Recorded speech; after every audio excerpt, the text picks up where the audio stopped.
拄着一台三轮车，沿途少年真适拍，台南出发全岛行，买煮红豆分人食，分予有梦的人，搁老人甲囡仔。我煮红豆免灶骹，火煎炉会当煮一鼎，免用雅士用兄茶，煮出一份台湾感动的心情。毋过银两无够额，我用物件教你换，换一份温暖斗相伴，予我一路有力拼。你的心，我会深深来感谢。因为之前在工作职场上已经待了10年，我觉得这10年也换了大概3、4个工作，我发现好像在职场工作大概就是这样子了。可是如果以这样子的工作逻辑啊，我觉得我没有很喜欢，因为到最后都只剩下只是为了赚钱去工作。但我没有办法做一辈子，那我想要找一个工作或一种生活模式，可以让我很甘愿的在这一件事情上一直付出的，对啊。可是，在短时间好像也找不到这样子的工作或者是这样子的环境。那我后来就想说，那不如自己创造一个，或许。尝试过后，到底看这样的可能性到底存不存在？哎呀，所以才自己创业开了店啊，卖了红豆汤。卖红豆汤，这是一个美丽的误会啦。那可是一开始其实没有想那么多啦，那时候我只是想要找一个快乐的工作做找一个快乐的生活模式。那时候我就看到我的爸爸，他只要煮红豆汤，他就会多煮几碗去跟医院的志工分享，他那一天就会过得很快乐。所以我的脑袋就出现了一组公式，就是分享加红豆汤就会很快乐。所以我就想说，那我去试试看好了，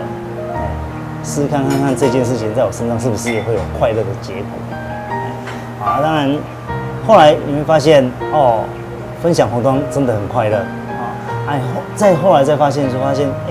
其实你只要分享就会很快乐。红豆汤它就是一个媒介，对，所以但是那时候决定就是做这件事情，我就觉得那就好好就是把它好好的做下去。不管它是不是一个美丽的误会虽然说它在台南要生存也没有很容易，但是我觉得反正做这件事情就很快乐嘛。当一件事情做得快乐的时候，就自然而然会心想事成，其实就是一直在移动嘛，有 move， 3个月搬家一次，一直 move 就是 move 红豆，当然这有很多种意思啦，就是 move 代表你当你不断的移动的时候，你就会有你会有很多的能量在透过移动的时候会带进很多能量，因为就像马达在转动一样让你转动才会有能量这是一个很主要的当然红豆有师母之情所以你有爱才有师母你要懂得去爱自己，你才懂得去爱别人喝一碗红豆汤去好好照顾你自己的身体嘛当然柴烧木头的木也是一种所以这就是有用这3层意思去找到用一个最漂亮的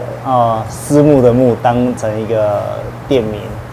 最早期的木红豆是居无定所的，从流动摊贩到巷弄内的老房子，几乎每个点待了3个月后，便又移动到下一个地方。而这种移动式营业方式，虽非大可刻意所为，但也意外的引起注意。对，因为那时候其实也不是自己一直想要这样子换店，因为那时候都跟人家分租的，分租大部分那时候接触到的人都只能短期租我而已，前面2个所以我就想说，为什么都只能3个月而已？那如果都是这样子的话，那干脆以后我就3个月搬家一次好了，就不管生意好或不好就干脆3个月就搬家固定3个月搬家一次。当然也是会有所担心，说客人会流失嘛，对但是那时候也管不了那么多了，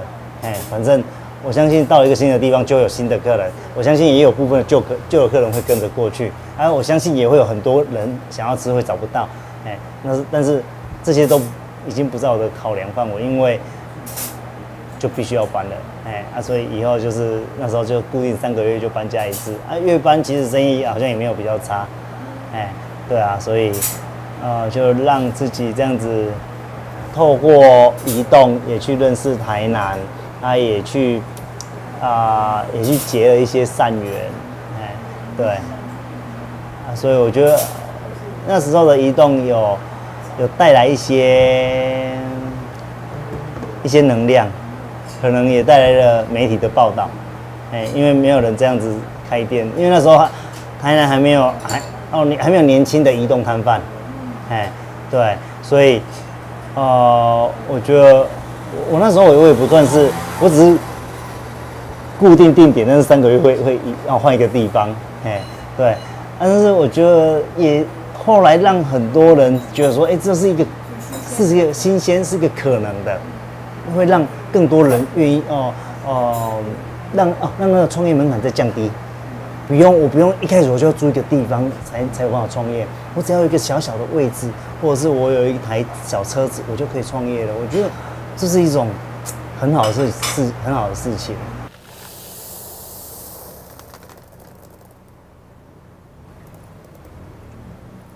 作为主要卖红豆汤的店家，选择新鲜、品质又有保证的食材最为重要。很多人都觉得说我只卖红豆汤，我的红豆应该是来自于屏东万丹，但是万丹是台湾产量最大的一个最大的最稳定的一个地方一个乡镇，但是其实还是有很多地方也有种红豆，屏东的潮州啊、万峦啊，像高雄的美浓，那这个红豆呢是来自于高雄的大寮，大寮跟万丹呢中间就隔高屏溪，就是同样的土、同样的水，其实气候也是一样的，对，所以我觉得在台湾这块土地所生长出来的红豆，我觉得差异不会太大，但是差异会比较大的就是你耕种的过程。对，耕种过程从惯行农法就是施药施肥，到自然农法，不施药不施肥，甚至连有机肥都没有，都有人在做，当然产量就有差，对，产量天差地比啊，真的差蛮久的，所以有用自然农法的红豆，其实真的看到这样的农夫都要跟他敬礼哈，因为真的有些人专种杂粮红豆不种，因为红豆的虫害太严重了，所以他宁愿种其他豆，也不要种红豆，所以他真的是杂粮类里面虫害最严重的。所以为什么用单一农夫就是这样子？我相信这个农夫，我也看到他每年的不一样，而且他每年在产量的1成会拨给一些身心障碍机构，给他们吃，还给他们义卖，卖的钱当然就是归他们的，所以我觉得他就跟社会就达成一个良性的循环。我觉得这是不管是各行各业各个领域，其实我们都最希望是看到这样子，是跟环境跟人可以成为一个良性循环，而不是只有我自己好其他人你们都不好，那没关系，反正我可以把 cost down 尽量荡到，然后薪资尽量不要涨，这是目前我们一般习惯性看到的，但是我看到他走出了他自己一条路，就是他不止他好，他每年红豆一定都卖不够，他每年也都会帮我留红豆，我觉得我很感谢他。那但是重点是我看到他跟这个社会的良性的互动、良性的循环，我觉得是很值得更多农夫去参考他的这样子的方式。他种的，主要他是用产销履历的方式，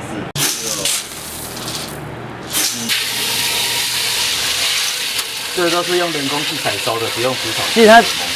像产销履历最后也都是要用机器采收，但是它在机器采收前面有一个很重要的不一样，就是它要让它干燥才可以让它机器采收。那要让它干燥有几种方法，就是一种最快最省钱最省时间的就是用除草剂，人讲的巴拉挂草药啊，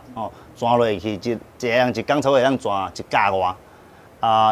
还有一个人讲落去啊，就有1架外的量可以解决1甲多的量嘛那如果你不用除草剂的话因为除草剂你就会伤害土地本身还有残留的余氯嘛，残留在农产品的余氯。那第二种有一种就是一个过渡的一个方式，就是用尿素或者是粗盐撒在土地上，它速度也很快，但是它要等比较久，会可能要等会比用草野外为3天之后就可以采收了除了那个粗盐的话，好像再久一点点再来第3种就是最费时、最花成本的，就是用人工采收人工采收10个人大概只有采1甲你就要拔起来让根系朝上晒干晒干之后10天之后它才可以让机器去采收，因为10天之后才会干燥那这10天不能下雨，下雨红豆红到了乌头，你看它现在全部都是看起来都红色的都很漂亮。如果你遇到下雨的话，你就会看到这个还不是，它今年的比较少，比较没有乌头的经验，就会那种红豆上面有一点黑的，大概有占三分之一左右是黑头，所以那个就是一定是沾到土地或者是被雨淋到。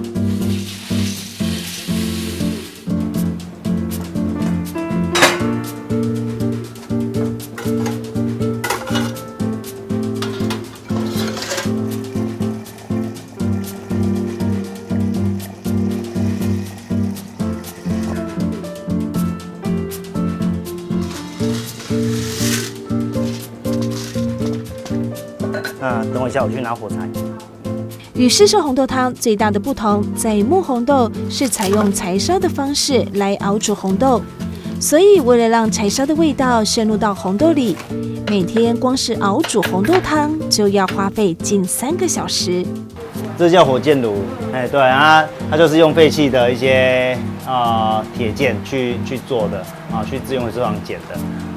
那请朋友帮忙焊接因为它的热对流的原理，它可以让用少少的木材就可以有发挥到更大的效益。柴烧只是那时候最一开始是因为工作很无聊压力也很大所以去学做木工。做了木工之后再后来离职开始在煮红豆汤的时候，发现妈妈在门口有一个灶在煮撒肉粽我就想说要不然用这个来煮红豆试试看反正一般喜欢做木工也有很多的木料的来源嘛就这样子煮了第1次之后反应很好，在日后就一直都用木头去煮。后来发现木头是一个很良性循环的一个能源因为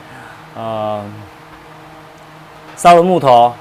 会排出部分的二氧化碳，留下部分的养分，煮出了红豆汤。那排出二氧化碳呢，它可以让树木变成树木的养分，吸附回来之后，那它就会树木长大，我们又有木头可以烧，所以这个循环是良性的，所以我觉得这样的能源是我喜欢的。我有其实失败的经验很多从很简单的就是如果木材太湿，或者是周遭湿度太湿，或者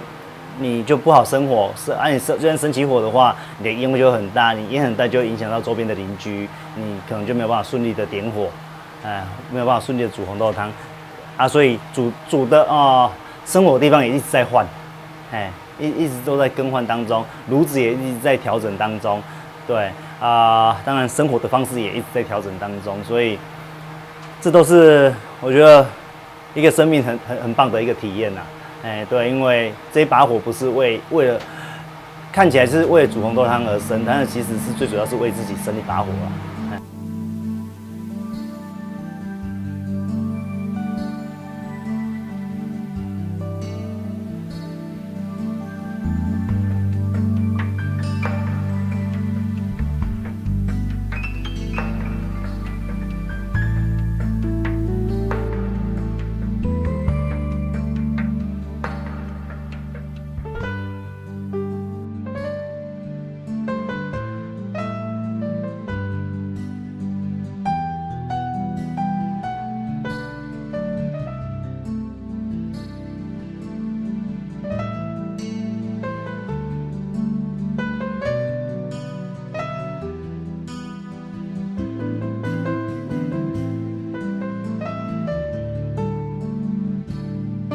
每天仅吃一锅，限量50碗的红豆，中午12点30分起正式营业。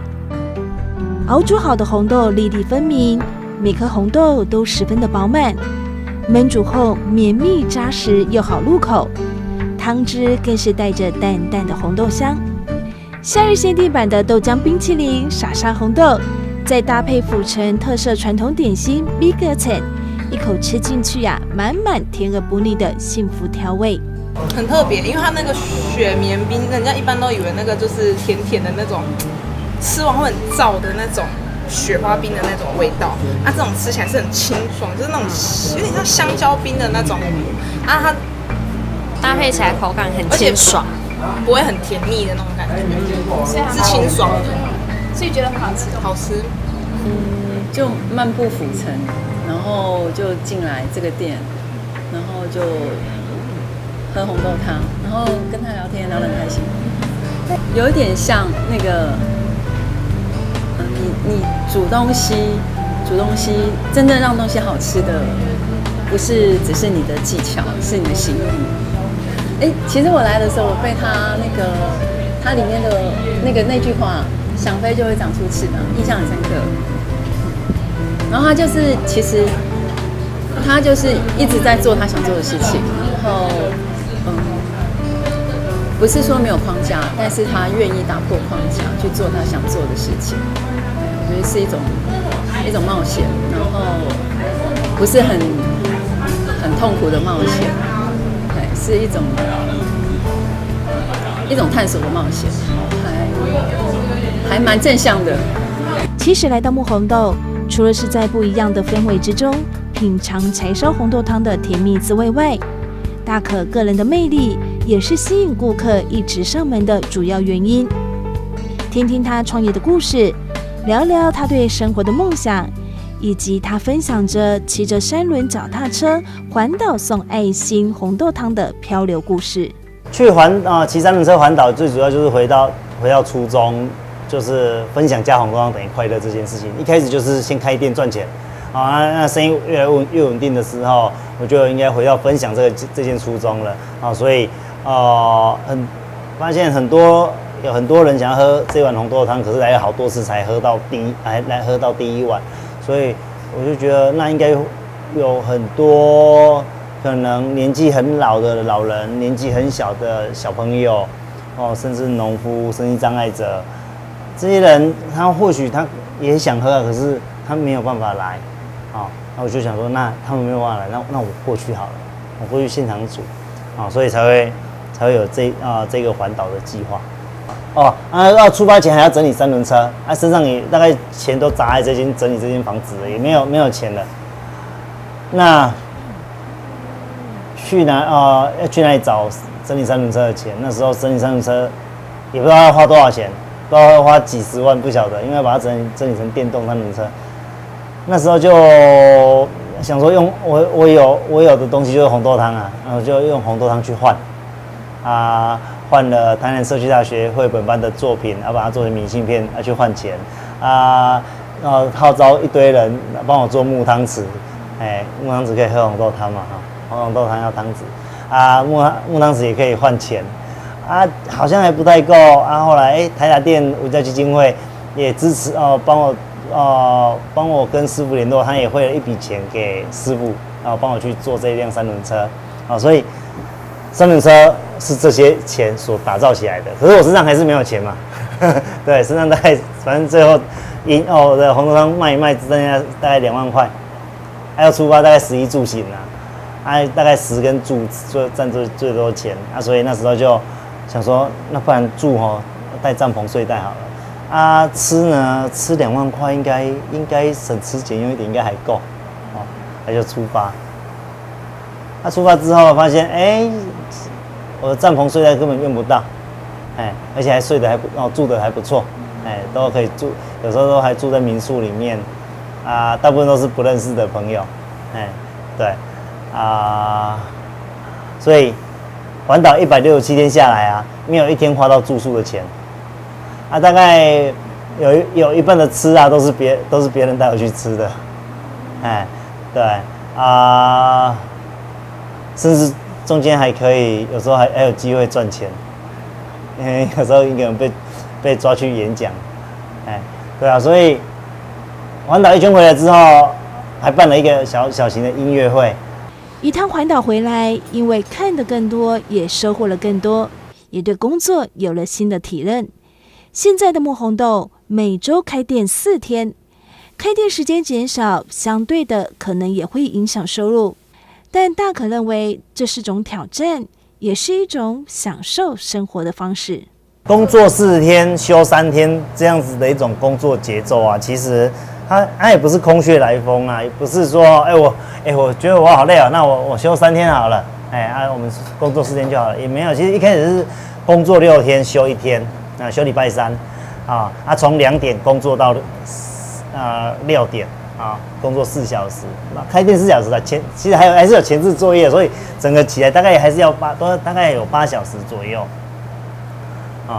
那后来其实我这样子1个礼拜休1天其实工作大概3年之后，发现蛮累的，因为就觉得那一天好像没有休息到我前置作业都差不多，但是后面只有卖4小时，好像又有一点短但是你叫我多休几天呢，我也没有那么大的勇气说那很累嘛，那再多休几天好了，也没有那个勇气，因为我单价很低我单价不高，所以很难说休，就是我是需要人潮的一间店，对，所以我就很犹豫，我也不知道怎么办，我就一直问老天爷说我要怎么样我才可以再多休几天，对，那个安全感要来自于哪里啦？一直问了大概1-2年之后，他终于送了我一个礼物，其实他送台南人一个大礼啦，这可能对大家来说是不好的，对我来说当然一部分不好但是我把它稍微转一下念，我都觉得它是一个大礼呀，对，那是2015年的登革热，对，因为我发现当我在很难以做决定的时候，就是在一种要上也不上要下也不下，在那个中间就很难决定登革热的时候呢，他就一次把你打趴的时候，那就很好做决定了。他说1、2本来就生意就是没有很好，就是一般般，就是以做生意来看，就是1、2最差，4、5次之6日最佳，对。在登革热的时候，1、2几乎就有开跟没开已经差不多了呢然后我发现好像要做决定的一个时机点来了，休1、2好了，休1、2，反正那时候都没有人了嘛休1、2做4、5、6日，那时候紧接过年，过完年之后，登革热就过了那要不要恢复成休1天就好？想一想。我觉得我这样子生活这样的工作节奏还蛮舒服的还蛮快乐的。我觉得我要继续这样子好了。而且我发现，当我不快乐的时候，我什么事都不想做；当我快乐的时候所有事情都做得成，而且每一件事情都会很顺，而且会很有灵感，所以我发现这3天跟4天，它慢慢就变成互为养分了。这4天赚的钱去支持这3天，这3天赚的钱去支持这4天。这4天是工作的，工作没有错，而且他4天他不会让我讨厌工作，让我觉得说，工作还好，很轻松，对。那这3天他也不会让我完全都不知道干嘛，也不会说只是就是赖在床上睡到10点12点也不会，因为我都睡到自然醒，6点。我今天6点就起床了，对，对，所以休假这3天，我依然是休假，但是还是工作，但是我不会觉得在工作，所以我外面写的，我休假是一种爽爽的工作，我工作是一种谨慎的休假，它这3天跟4天，它就可以变成互为养分，而且是这7天都会很舒服。都会很快乐。来木红豆里，大可鲜明的个人理念在这里展露无遗。从关心土地、在意环保，还有对于理想应该坚持的“想飞就会长出翅膀”的标语。他简单快乐的生活模式，也因为是乐在其中，所以他打算煮红豆到世界末日，也要继续走这一条人烟稀少的路。我现在的生活，我很感谢在2015年我做了那个休3天、工作4天的决定，我才有办法有现在这样的生活。虽然说现在景气很不好，但是我觉得我还是过得很快乐。虽然说我的存折数字越来越少，但是我觉得没关系。它有一天它会再爬上来，变少没有关系，反正钱是大家的，只是暂时在银行而已。所以我很感谢2015年。那2015年呢，我很感谢我在2011年创立的木红豆，让我可以过这样的生活。因为决定自己创业，卖红豆汤。那在卖红豆汤的那一年，我很感谢我工作那10年，对，成为我的养分，可以让我有勇气去让我很有勇气跟职场说我没有要回职场。而且那10年的养分也让我创立了木红豆，因为那时候那10年的养分，